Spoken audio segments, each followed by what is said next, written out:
പലരും ഓർത്തഡോക്സ് സഭയെ കുറ്റം പറയുന്നത് ഇങ്ങനെയാണ്, നീട്ടിക്കെട്ടിയ പ്രാർത്ഥനകളാ അല്ലേ, ഒട്ടും ചുരുക്കത്തില്ല. അതിൽ തന്നെ കൗമ തന്നെ എത്ര തവണയാ. ഞാൻ ഈ അടുത്തിടെ ഇന്ന് ചിന്തിക്കുകയായിരുന്നു, രാത്രി പ്രാർത്ഥനയ്ക്ക് എന്തിനാണ് ഇത്രയേറെ കൗമാകൾ? ഇടയ്ക്കിടയ്ക്ക് ക്രൂബന്മാരുടെ സ്തുതിപ്പും ഒക്കെ ആയിട്ട് എന്തിനാണ്? ക്രൂബന്മാരുടെ സ്തുതിപ്പ് ഏതാണെന്നറിയോ? ഏതാ?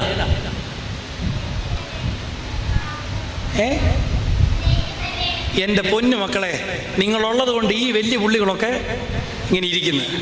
കുഞ്ഞുങ്ങൾക്കറിയായിരുന്നു കേട്ടോ, കർത്താവിൻ്റെ ബഹുമാനം തൽസ്ഥാനത്തിൻ്റെക്കും. ഞാൻ ഒരു അവിവാഹിത പട്ടക്കാരനായി എല്ലാ യാമങ്ങളും നിർബന്ധിതമായി, ചിലപ്പോൾ മടിയൊക്കെ വരാറുണ്ട്, നിർബന്ധിതമായി നടക്കുമ്പം എന്നെ ഏറ്റവും കൂടുതൽ ത്രസിപ്പിക്കുകയും സന്തോഷിപ്പിക്കുകയും ചെയ്യുന്നൊരു ഭാഗമാണ് ഇത് പ്രാർത്ഥിച്ച് കുമ്പിടുന്ന സന്ദർഭം. അതിരാവിലെ എഴുന്നേറ്റ് പിതാക്കന്മാരെ പ്രാർത്ഥിക്കാൻ ക്രമീകരിക്കുന്നതിൻ്റെ ഇടയ്ക്കിടയ്ക്കിടയ്ക്ക് പറയുകയാണ്, നിങ്ങളുടെ പ്രാർത്ഥന വളരെ ലെങ്തി ആയിരിക്കണം. അതിനിടയ്ക്ക് പറയേണ്ടുന്ന ഒരു പ്രാർത്ഥന ഇതാണ്: കർത്താവിൻ്റെ ബഹുമാനം ആരോടൊപ്പം ചേർന്ന മാലാ